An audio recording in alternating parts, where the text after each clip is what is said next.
ನಂದು ಈ ವರ್ಷ ಬರ್ತ್ಡೇ ಈಗ ಸ್ಟಾರ್ಟ್ ಆಗುತ್ತೆ ಅಂತ ಅಂದ್ಕೊಂಡಿರಲಿಲ್ಲ. ನಮಸ್ಕಾರ ಫ್ರೆಂಡ್ಸ್, ನಾನು ನಿಮ್ಮ Rashmi. Welcome to my mini vlog. ಇವತ್ತು ಜುಲೈ 5 ಅಂದರೆ ನನ್ನ ಹುಟ್ಟಿದ್ದ ದಿನ, ನನ್ನ ಬರ್ತ್ಡೇ ಇತ್ತು. ಬಟ್ ಫ್ಯಾಮಿಲಿಗೆ ಇನ್ನೊಂದು ಫಂಕ್ಷನ್ ಇತ್ತು, ಸೊ ಅಟೆಂಡ್ ಆಗಬೇಕು ಅಂತ ನಾವೆಲ್ಲರೂ ಹೊರಡಿದ್ವಿ. ಏನಿಲ್ಲ, ನನ್ನ ಬ್ರದರ್ ಇನ್ ಲಾದು ಫಿಕ್ಸ್ ಮಾಡೋದಿತ್ತು, ಸೊ ಅಲ್ಲಿಗೆ ಹೋಗ್ತಾ ಇದ್ವಿ. ತುಂಬ ದೂರ ಜರ್ನಿ ಆಗಿದ್ದರಿಂದ ಎಲ್ಲ ಪೆಟ್ರೋಲೆಲ್ಲ ಹಾಕ್ಸ್ಕೊಂಡು ಎಲ್ಲ ಮಾತುಕತೆ ಎಲ್ಲ ಮುಗಿಸ್ಕೊಂಡು ಒಂದು ಒಳ್ಳೆ ಸಿಹಿ ಸುದ್ದಿ ಒಂದಿಗೆ ವಾಪಸ್ ಬಂದ್ವಿ. ಇದಾಗಿತ್ತು ನನ್ನ ಬರ್ತ್ಡೇ ದಿನ.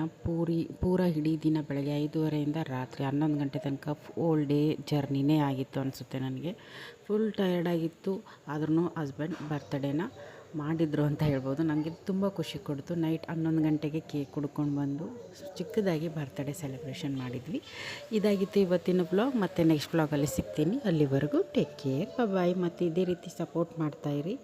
ಮತ್ತು ಯಾರೆಲ್ಲ ಮೊದಲಿಗೆ ಬಾರಿಗೆ ನೋಡ್ತಿದ್ದೀರಾ, ಸಬ್ಸ್ಕ್ರೈಬ್ ಮಾಡಿ. Thank you.